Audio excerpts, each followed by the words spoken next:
Bonjour à vous tous. Je suis content de vous voir ce matin. Et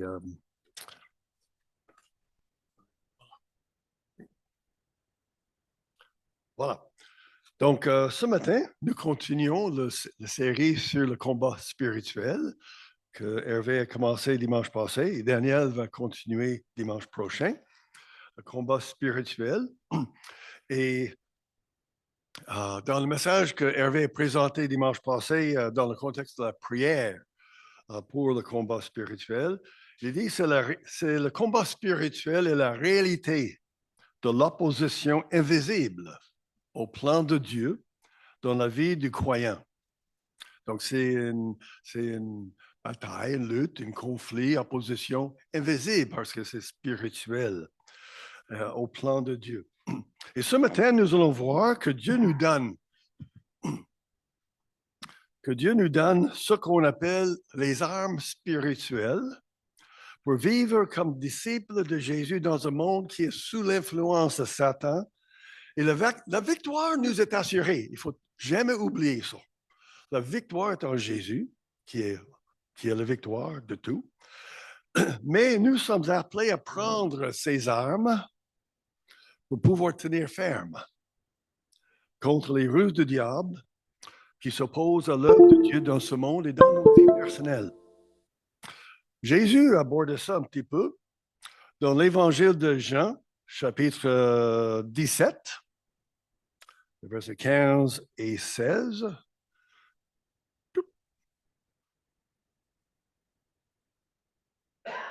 Oui, c'est marche.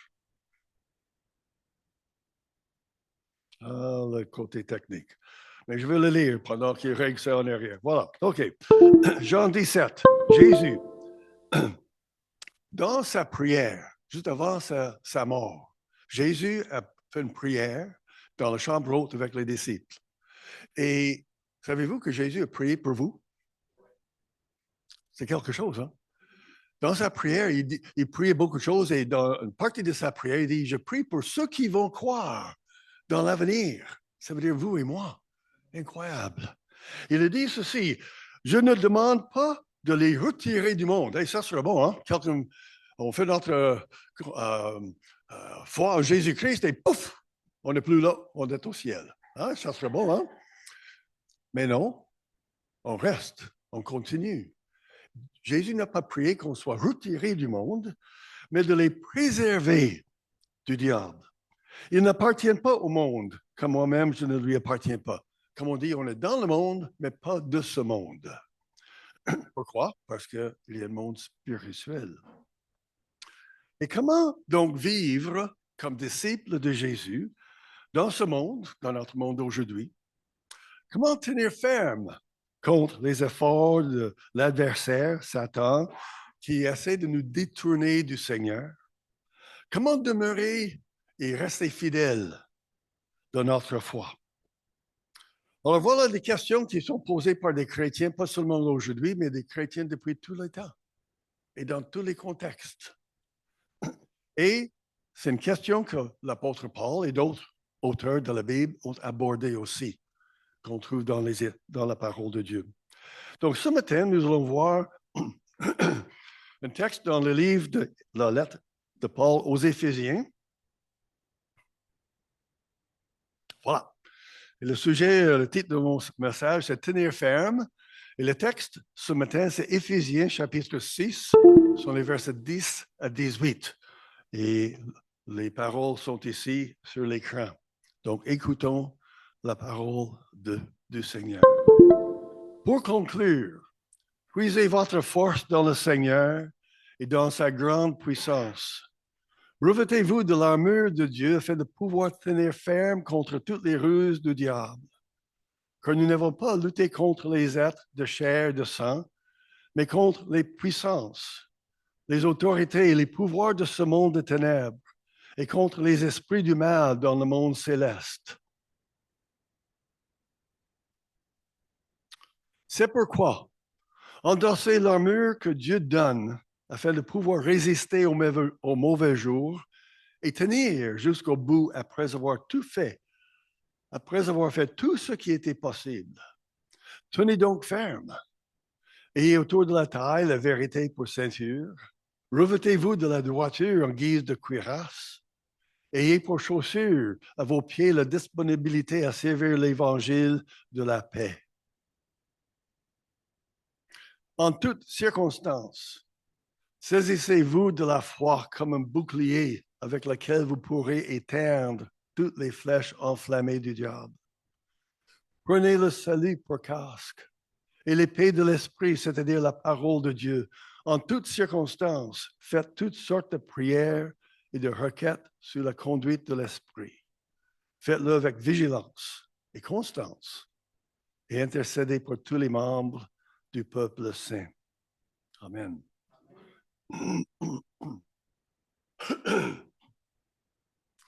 Ce matin, le style de mon message va être plutôt un genre d'étude biblique plutôt qu'une prédication sur un sujet. Et on va regarder ce texte verset par verset pour mieux comprendre l'enseignement, le texte, l'application, mais aussi pour, comme un exemple, comment vous pouvez faire une étude biblique chez vous aussi, verset par verset, et poser des questions et chercher vraiment le sens du texte.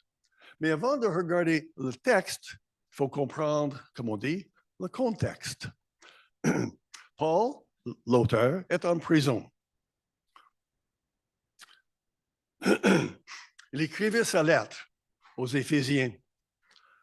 Et je peux imaginer qu'il cherchait une image, une illustration. Par tout le monde qui enseigne, on cherche toujours les images, les illustrations pour nous aider à comprendre une vérité.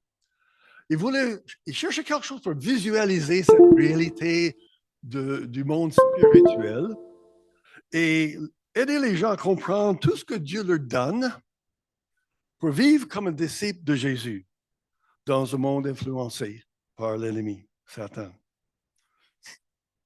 La réalité, c'est que Paul est en prison, entouré de qui? Des soldats.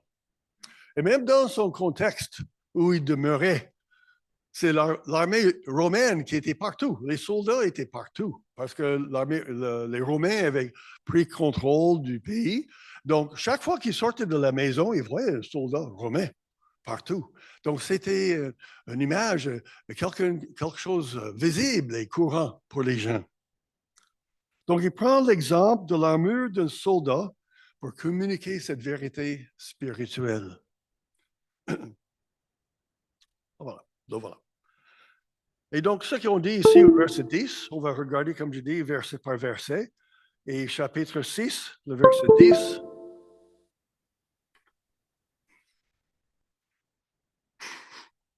Pour conclure, puisez votre force dans le Seigneur et dans sa grande puissance. Pour conclure,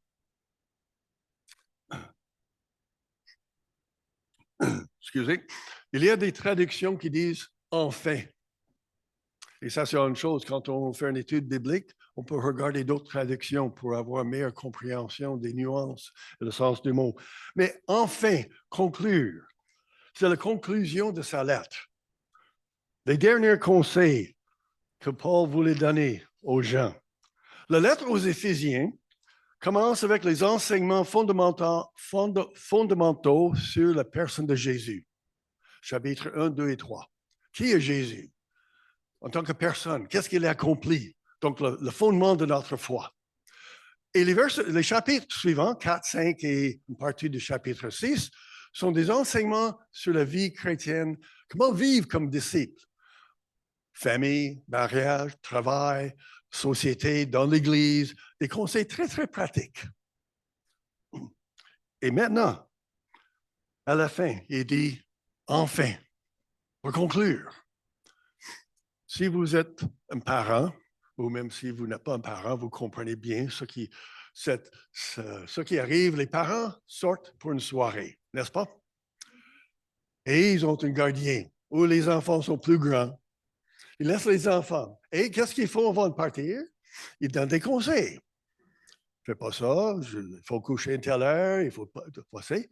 Et juste avant de prendre la porte, ils tournent et disent, hey, n'oubliez pas, dernière chose, importante. Ils veulent que les enfants comprennent c'est important Tout est important, mais écoutez vraiment bien ceci. C'est pas ça que Paul dit. Il donne beaucoup d'enseignements. Et maintenant, enfin, pour conclure, ce que j'ai à vous dire est très, très important. Puisez votre force dans le Seigneur. C'est le premier de 4 verbes clés dans ce texte. Puiser, se revêtir, endosser, s'habiller et tenir ferme. D'autres traductions disent fortifiez-vous dans le Seigneur. Qui veut dire puiser comme on prend de l'eau, un puits profond, on cherche, on creuse, on va prendre, on saisit pour soi-même. Fortifiez-vous dans le Seigneur. Et comment? Comment puiser notre force? Comment fortifiez-vous se fortifier dans le Seigneur? Mais Jésus est la force. Excusez, Jésus est la source, n'est-ce pas, de notre force. Il est la source de la vie. Il est la source de tout. Donc, on tourne vers lui. Et comment est-ce qu'on tourne vers le Seigneur? On commence avec sa parole. Et vous pouvez réécouter, si vous voulez, les 6 messages qu'on a eus sur la Bible dernièrement. La prière, on se rappelle ses promesses, sa fidélité, ses bénédictions. On renouvelle notre engagement vers lui, notre foi. On en parle aux frères et sœurs parce qu'on se fortifie aussi dans le contexte de communauté. On s'encourage les uns les autres. Les façons pratiques pour se fortifier et prendre notre force dans le Seigneur. Le chapitre 6, le verset 11. Revêtez-vous de l'armure de Dieu afin de pouvoir tenir ferme contre toutes les ruses du diable. Revêtez-vous, c'est le deuxième verbe. Un soldat prend du temps pour s'habiller. Donc Paul est là, il regarde le soldat, il dit, oui, le soldat dans la maison, le citoyen ordinaire, il arrive, il prend du temps pour s'habiller, pour prendre les armes. C'est un acte intentionnel. Et il doit s'habiller comme il faut. Et il parle de l'armure de Dieu. On va regarder les armures, les armes dans quelques instants. Mais c'est important de souligner les 2 petits mots de Dieu. C'est l'armure de Dieu. C'est son armure, pas le mien. Oui, nous avons des forces, des expériences, connaissances, des dons, toutes sortes de choses qui nous aident dans la vie. Et ça, c'est important. Le Seigneur nous donne tout cela. Mais ce n'est pas adéquat pour résister et se tenir ferme contre les ruses du diable. Pourquoi? Parce que c'est une lutte spirituelle et non pas physique. Et, dernière partie de ce verset, afin de pouvoir tenir ferme contre les ruses du diable. Jacques chapitre 4, le verset 7, nous lisons « Résistez au diable et il fuira loin de vous ». Et pourquoi est-ce qu'il va fuir? Parce que celui qui est en vous est plus grand que celui qui est dans le monde, n'est-ce pas? 1 Jean chapitre 4. Parce que c'est Jésus-Christ. Ce n'est pas moi, ce n'est pas vous, c'est Jésus. On se fortifie dans le Seigneur.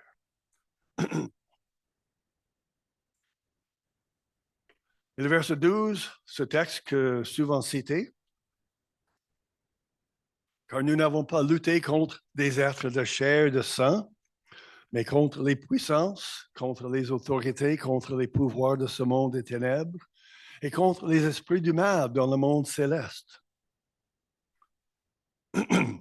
La réalité, il y a 2 mondes. Le monde visible, invisible, physique, spirituel. Ça existe.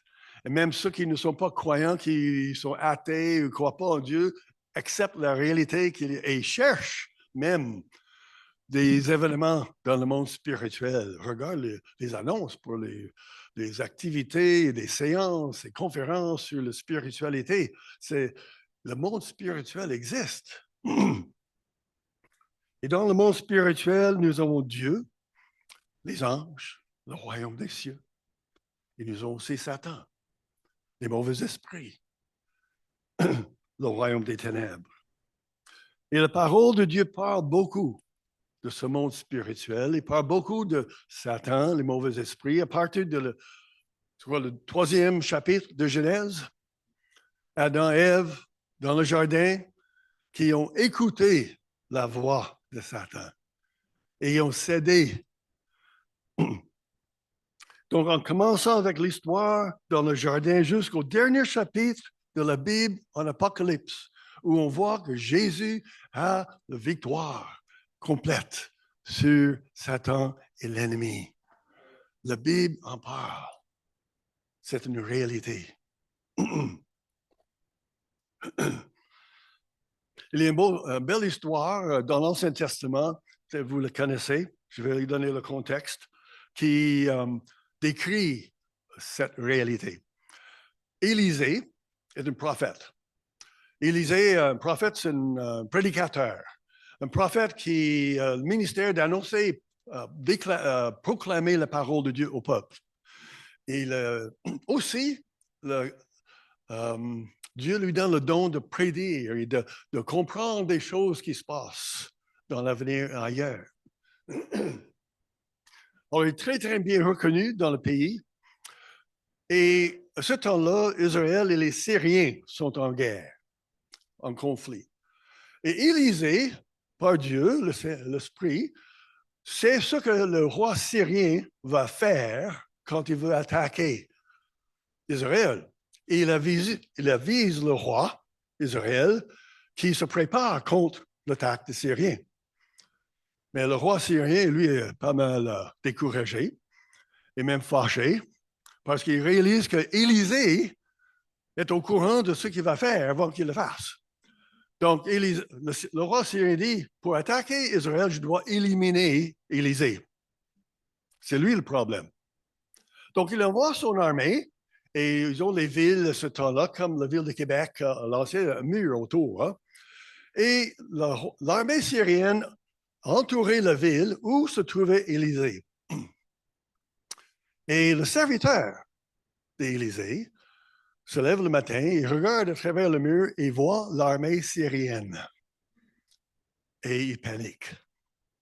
Parce que dans ce temps-là, si une armée, l'ennemi prenait le roi ou quelqu'un d'important, le tuait, il tuait tous les serviteurs aussi. Donc, c'était pour sa propre vie aussi. Il paniquait. Donc, il tourne vers Élisée et dit, oh non, l'armée syrienne, oh non, on est fait, qu'est-ce qui va se passer? Et voici, oui, je l'ai ici. Voici comment Élisée est répondu. Élisée répondit, n'aie pas peur, car ceux qui sont avec nous sont plus nombreux qu'eux. Puis il pria, Éternel, je t'en prie, ouvre-lui les yeux pour qu'il voie. Et l'Éternel ouvrit les yeux du serviteur qui vit la montagne pleine de chevaux et de chars de feu autour d'Élisée. Une réalité spirituelle qui existe. On ne voit pas tout le temps, rarement, mais le monde spirituel est là, une réalité.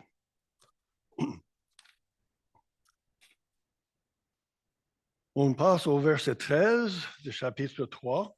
C'est pourquoi, endossez l'armure que Dieu donne afin de pouvoir résister au mauvais jour et tenir jusqu'au bout après avoir fait tout ce qui était possible.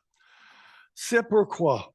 Quand vous voyez le mot c'est pourquoi ou donc dans la parole de Dieu, il faut arrêter et regarder ce qui précède. Parce que c'est le pont entre ce qui précède et ce qui suit. C'est pourquoi. Pourquoi? Il y a une réalité spirituelle. Donc, et on fait la suite.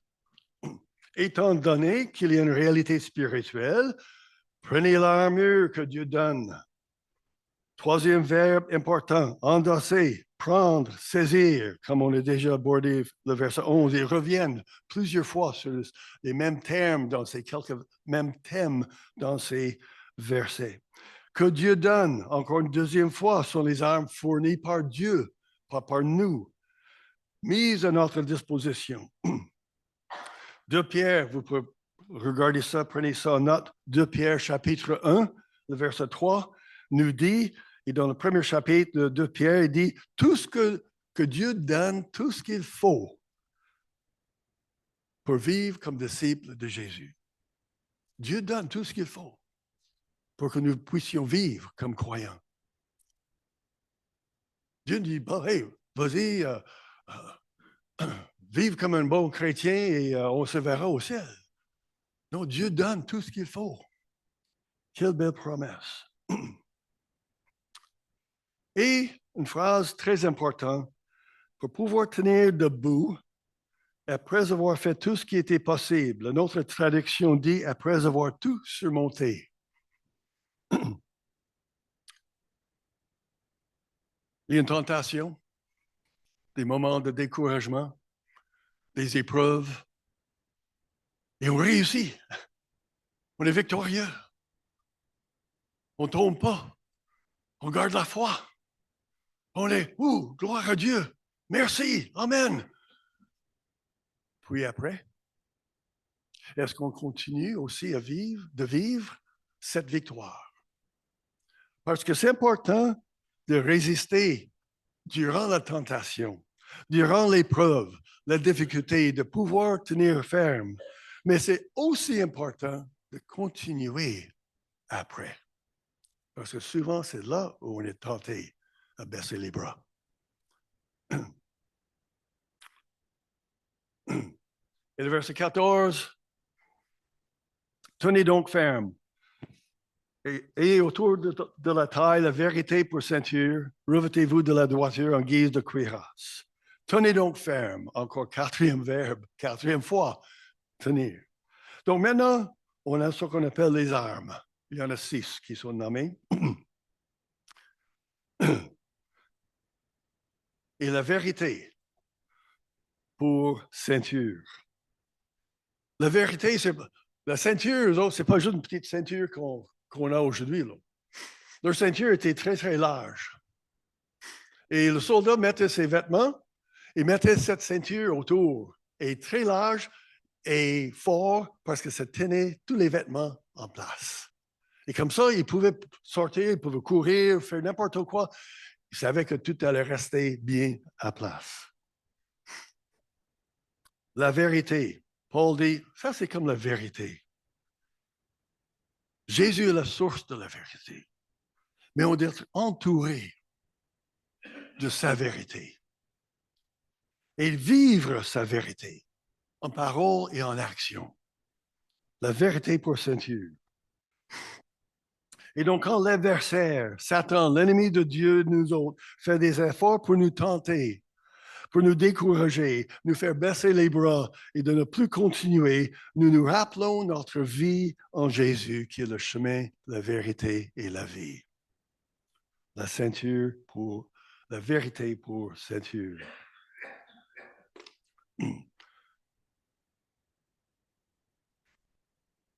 La droiture pour cuirasse. D'autres traductions disent la justice. Elle protège le cuirasse, c'est quelque chose qui protège tout le corps ici, les organes vitaux. Et la justice, on est justifié par la grâce, par grâce. Mais on vit la justice aussi dans nos vies quotidiennes envers les autres. Quelque chose d'important. Dieu est un Dieu de justice et c'est sa justice, pas la nôtre. Donc, on vit cette justice et ça nous protège. Donc, savez-vous, vivant, quand on vit, comment on peut dire, quand nos vies pratiques et quotidiennes reflètent la justice de Dieu, à la maison, au travail, voisins, étrangers, et c'est la justice de Dieu, ses principes, ses valeurs, ça c'est reflété par nos vies quotidiennes, c'est une arme spirituelle. Ça, c'est une arme spirituelle. On se protège en vivant la justice de Dieu. Ce n'est pas juste quelque chose là-bas. C'est quelque chose qu'on vit. Après ça, on parle de l'Évangile, les chaussures. Ayez pour chaussures vos pieds. Et cette traduction dit la disponibilité à servir la bonne nouvelle de la paix. Et d'autres disent c'est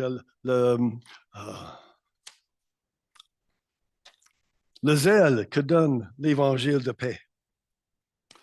Alors, vous savez, un athlète, quand il se prépare pour une course, un jeu, un match, une activité, les chaussures sont importantes. Et les athlètes vont dépenser beaucoup, beaucoup d'argent pour avoir les bonnes chaussures. Parce que si on est bien chaussé, là, le reste, on peut aller. Mais si ça fait mal aux pieds, on ne peut pas se déplacer, on ne peut pas courir, on ne peut pas se défendre et jouer comme il faut. L'importance d'être bien chaussé. Et quand on est bien chaussé, on a hâte, n'est-ce pas? Oui, maintenant on est prêt. On court. Ce matin, je pense que vous avez tout fait ça. On s'est habillé, là. Vêtements, manteau, gants et souliers. Hein? Souliers d'hiver, peut-être d'été, parce qu'on espère qu'il va faire beau. Mais quand on met nos souliers, on est bien chaussé, on va sortir de la maison. On dit qu'il y a deux interprétations de ce texte. Et encore, comme ça a été déjà dit, même Daniel parle de ça dans son message, dans certains textes, ce n'est pas toujours évident, facile à comprendre parce que les nuances, les différences dans la traduction.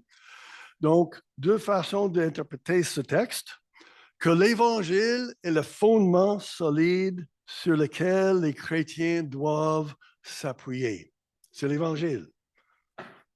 Bien solide, bien posé sur l'Évangile. Deuxième, que le soldat chrétien doit être prêt à partir pour défendre et diffuser et annoncer l'Évangile. Moi, je dis c'est les deux. On est bien posé sur l'Évangile et on est prêt pour l'annoncer aux autres, en parole et en action, bien chaussé.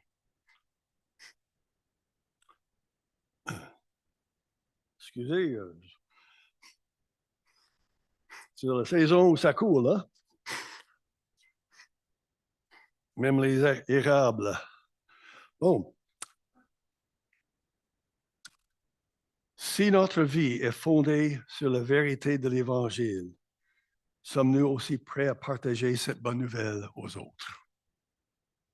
L'Évangile. Verset 16. En toutes circonstances, saisissez-vous de la foi comme un bouclier avec lequel vous pourrez éteindre toutes les flèches enflammées du diable. Le bouclier,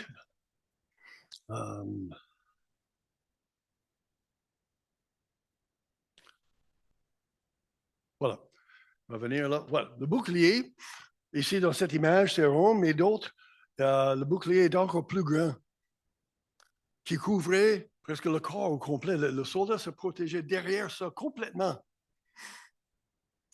Parce que les flèches, les épées, tout ça, les attaques de l'ennemi, il pouvait se protéger.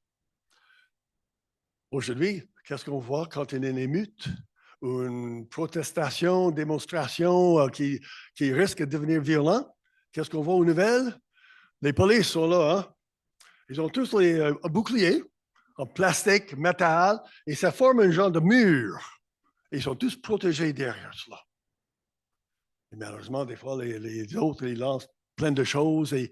Donc, ça, c'est l'image qu'on a ici. Protéger la foi. Après ça, le verset 17 nous dit, prenez le salut pour casque et l'épée de l'esprit, c'est-à-dire la parole de Dieu.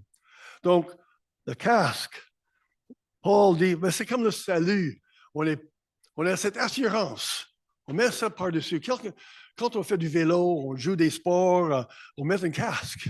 On se sent en sécurité et la tête est protégée. Et ça nous rassure qu'on peut vraiment donner pleine énergie dans le sport. Et pour nous, les croyants, c'est l'assurance d'être sauvés. L'assurance de notre salut, l'assurance d'être pardonné, d'avoir le Saint-Esprit avec nous, qu'un jour Jésus revient, cette assurance qui est en Jésus. Nous lisons dans 1 Jean chapitre 5, les versets 11 et 12. C'est la première lettre de Jean chapitre 5. Celui qui a le Fils a la vie. Celui qui n'a pas le Fils de Dieu n'a pas la vie. Je vous écris cela pour que vous sachiez que vous avez la vie éternelle, vous qui croyez au Fils de Dieu. Pas que vous espériez, pas que vous aurez peut-être un jour, si vous menez une belle vie et blablabla. Non, que vous sachiez maintenant, vous avez la vie en Jésus. Quelle belle promesse. Ça, c'est l'assurance que nous avons comme casque. Et après ça, l'épée, c'est la parole de Dieu. Il faut apprendre comment l'utiliser. Il faut avoir une idée de ce qui se trouve là-dedans. Hey, un soldat qui prend une épée, il doit apprendre comment la manipuler, comment se servir de l'épée. La parole de Dieu, est-ce que nous prenons le temps pour le lire, comprendre? Pas besoin d'être capable d'enseigner la parole de Dieu comme des prédicateurs, mais est-ce qu'on a au moins une bonne connaissance de base de la parole de Dieu? Le lire, mémoriser, l'étudier, tout cela. Parce que la parole de Dieu, comme nous avons entendu dans le message de Baudelaire, est inspirée par Dieu, par l'Esprit. C'est sa parole, la parole vivante. Et la parole de Dieu est une arme comme une épée, comme une vraie épée, est une arme offensive et défensive. On se défend et on peut attaquer. Défense, prenons l'exemple de Jésus. Sa tentation, vous connaissez l'histoire de la tentation de Jésus juste avant le début de son ministère. Dans le désert, 40 jours, Satan est venu le tenter. Et comment est-ce que Jésus a répondu à chacune des tentations? Il a cité la parole de Dieu. Chaque fois. Quel bel exemple pour nous. Et offensive, déclarer la vérité de Jésus aux autres. Donc, après avoir parlé de toutes ces armes et l'importance de l'armure, l'apôtre Paul termine cet enseignement. En toutes circonstances, faites toutes sortes de prières, de requêtes sous la conduite de l'Esprit. Faites-le avec vigilance constante et intercédez pour tout ce qui lui appartient.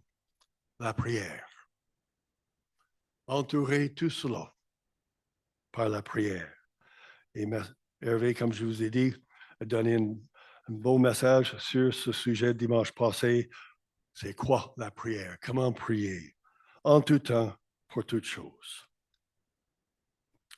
Alors, pour terminer, j'aimerais juste donner quelques brefs commentaires. Et on va terminer avec ça. D'abord, toutes ces armes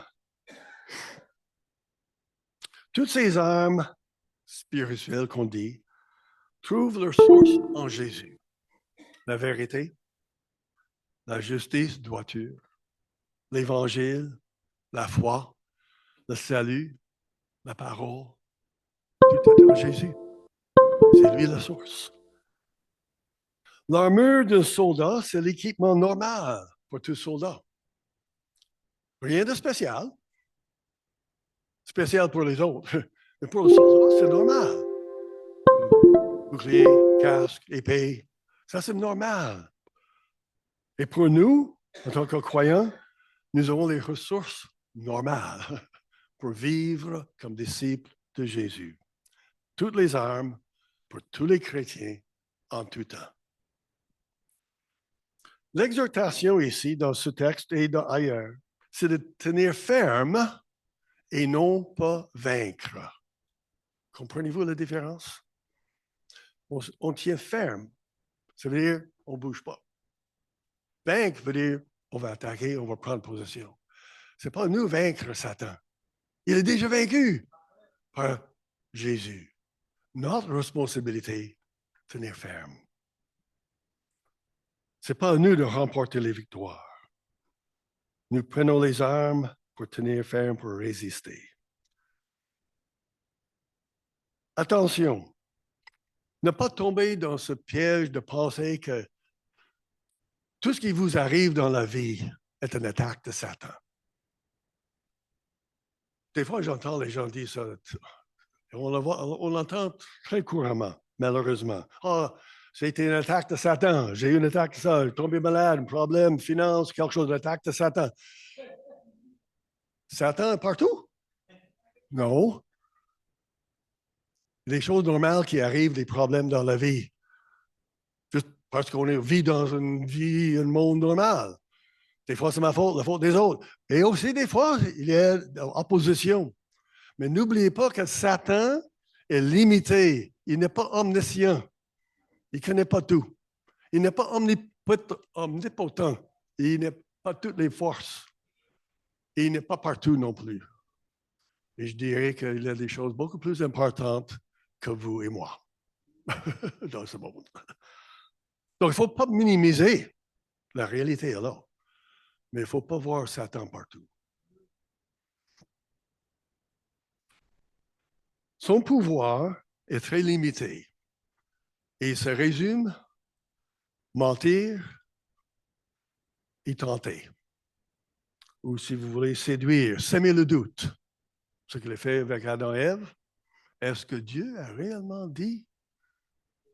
Avez-vous des pensées comme ça des fois? Est-ce que Dieu a réellement dit ça? Qu'il vous protège, il est là, il est présent, il vous aide? Que Jésus revient? C'est le doute. Il sème le doute. Et Jésus, en parlant de diable, qu'est-ce qu'il a dit? Il est le père du mensonge. Ses forces sont limitées à ça. C'est pourquoi nous pouvons résister en Jésus-Christ. Parce qu'il n'y a pas de force face à Jésus. Et dernière chose, la vie chrétienne n'est pas une lutte continuelle, un combat sans fin. Des fois, j'entends ça. Oui, il y a des moments difficiles, des tentations, des échecs. On n'est pas parfait, c'est normal.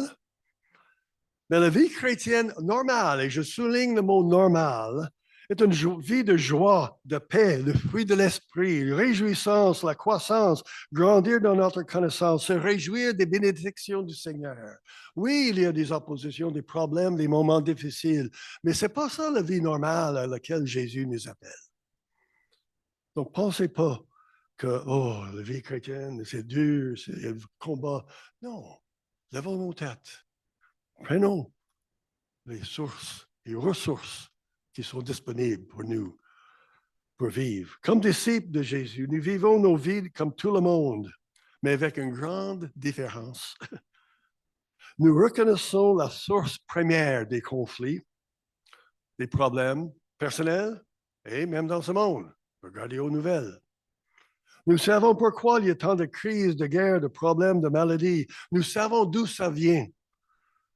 Ce monde est sous l'influence de Satan et ses esprits, mais nous savons aussi que la victoire est en Jésus-Christ. Donc, chers frères et sœurs, pour vivre comme disciples de Jésus dans ce monde qui est sous l'influence de Satan, Dieu nous donne tout ce qui est nécessaire. Il nous donne ce qu'on appelle les armes spirituelles. La victoire nous est assurée en Jésus. Amen. Mais nous sommes appelés aussi à prendre ces armes pour pouvoir tenir ferme contre les ruses de celui qui s'oppose à l'œuvre de Dieu dans ce monde et dans nos vies. Amen.